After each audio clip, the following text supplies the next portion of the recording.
Right wing ಸರ್ಕಾರ ಜೋರು ಒತ್ತಡ ಮಾಡಿ ಆದಷ್ಟು ಹಿಂದೂಗಳ ಮೇಲೆ ನೀವು ಪ್ರಭಾವಿ ಆಗಬೇಡ್ರಿ, ತೊಂದರೆ ಕೊಡಬೇಡ್ರಿ ಅನ್ನೋಂಥ ಮನವಿನೋ ಅದು ಒಂದಿಷ್ಟು ಒತ್ತಾಯ ಮಾಡಿದ್ರಿಂದ ಅದು ಸಹಿತ ಅವರಿಗೆ ಒಳಗಿಂದೊಳಗೆ ಹೌದಪ್ಪ ಈ ಇವ್ರ ಜೊತೆಗೆ ಯಾಕೆ ಸಂಬಂಧ, ನಾವು ಚೀನಾದ ಜೊತೆಗಾದ್ರೆ ಬಲಿಷ್ಠ ದೇಶದ ಆರ್ಥಿಕ ಸಹಾಯ ಮಾಡ್ತದೆ, ಮುಂದುವರೆದ ದೇಶವೂ ಆಗ್ಲಿಕ್ಕತ್ತದೆ ಇವತ್ತು ಅನ್ನುವಂಥ ಭಾವ. ಇನ್ನು ಈಗಾಗಲೇ ಭಾರತಕ್ಕೆ ಶೇಖ್ ಹಸೀನಾ ಅವ್ರನ್ನ ವಾಪಸ್ ಮಾಡ್ರಿ ಅಂತ ಹಲವು ಬಾರಿ ಮನವಿನೂ ಮಾಡಿದ್ದಾರೆ ಯೂನುಸ್ ಅವರು.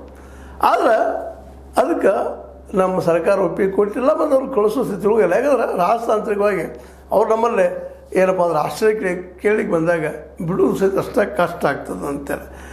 ಇನ್ನು ಇನ್ನೊಂದು ಮಾತು ಅವರಲ್ಲಿ ಏನದ, ಬಂಗಾಲಿಗಳಲ್ಲೇ ಭಾರತದಲ್ಲಿ ಇದ್ಕೊಂಡು ನಮ್ಮ ಕಂಟ್ರೋಲ್ ಮಾಡ್ತಾ ಇದ್ದಾರೆ ಹಸೀನಾ ಅವರು, ಶೇಖ್ ಹಸೀನಾ ಅವರು ಅನ್ನೋಂಥ ಅವರೊಂದು ಮಾನಸಿಕ ಏನಪ್ಪ ಸ್ಥಿತಿ.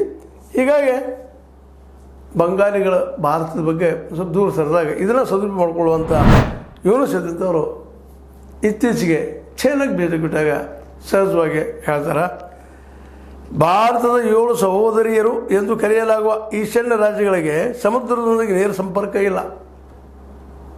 ಆ ಭಾಗಕ್ಕೆ ನೇರ ಸಂಪರ್ಕ ಇಲ್ಲ ಸಮುದ್ರದ್ದು, ಅದು ನಮ್ಮ ತೃಣ ಹೋಗ್ಬೇಕದು. ನಾವೇ ಸಮುದ್ರದಲ್ಲಿ ನಿಯಂತ್ರಣ ಹೊಂದಿದ್ದೇವೆ. ಇದು ವಿಪುಲ ಅವಕಾಶಗಳನ್ನು ಸೃಷ್ಟಿಸಿದೆ, ನಮ್ಮಲ್ಲಿ ಅನೇಕ ಅವಕಾಶಗಳನ್ನು ಸೃಷ್ಟಿ ಮಾಡ್ಯದ. ಯಾಕಂದ್ರೆ ನಮಗೆ ಅವ್ರಿಗೆ ನೇರ ಸಂಪರ್ಕ ಐತಿ ಸಮುದ್ರ ಮೇಲೆ ಅಂತೇಳಿ. ಚೀನಾ ಇಲ್ಲಿ ತಮ್ಮ ಉತ್ಪನ್ನಗಳನ್ನು ತಯಾರಿಕೆ ಮಾಡಬಹುದು, ಮಾರಾಟ ಮಾಡಬಹುದು, ಇದು ಜಗತ್ತಿಗೆ ಇಲ್ಲಿಂದ ವಸ್ತುಗಳನ್ನು ಪೂರೈಕೆ ಮಾಡಬಹುದು. ಅಂದ್ರೆ ಈ ಒಂದು ಏರಿಯಾದಲ್ಲಿ ಏನು ಶಿಲಿಗುರಿ ಏರಿಯಾ, ಅದು ಚಿಕನ್ ಪ್ರದೇಶದಲ್ಲ, ಚಿಕನ್ ನೆಕ್ ಪ್ರದೇಶದಲ್ಲ, ಇಲ್ಲಿ ಬಂದು ನೀವು ಬೇಕಾದನ್ನು ಉಪಯೋಗ ತೊಗೋಬೋದು, ಇದನ್ನು ನೀವು ಸಮೀಪ ಆಗ್ತದೆ ಅಂತೇಳಿ ಆಹ್ವಾನ ಕೊಡ್ತಾ ಇದ್ದಾನೆ ಚೀನಾ ಅಧ್ಯಕ್ಷ ಕ್ಸಿ ಜಿನ್ಪಿಂಗ್ ಅವರಿಗೆ. ಇದರ ಅರ್ಥ ಏನು ಅಂದರೆ ಚೀನಾ ಜೊತೆ ಸಂಪರ್ಕ ಹೆಚ್ಚು ಮಾಡಿಕೊಂಡು ಭಾರತವನ್ನು ಏಕಾಂಗಿ ಮಾಡುವಂಥದ್ದು ಅದು ಚೀನಾದ ಪ್ಲ್ಯಾನ್ ಇದು. ಇದರಿಂದಾಗಿ ಇವತ್ತು ನಮ್ಮ ಸರ್ಕಾರ ಭಾಳ ಎಚ್ಚರಿಕೆಯಿಂದ ಹೆಚ್ಚಿರಬೇಕಾಗಿದೆ.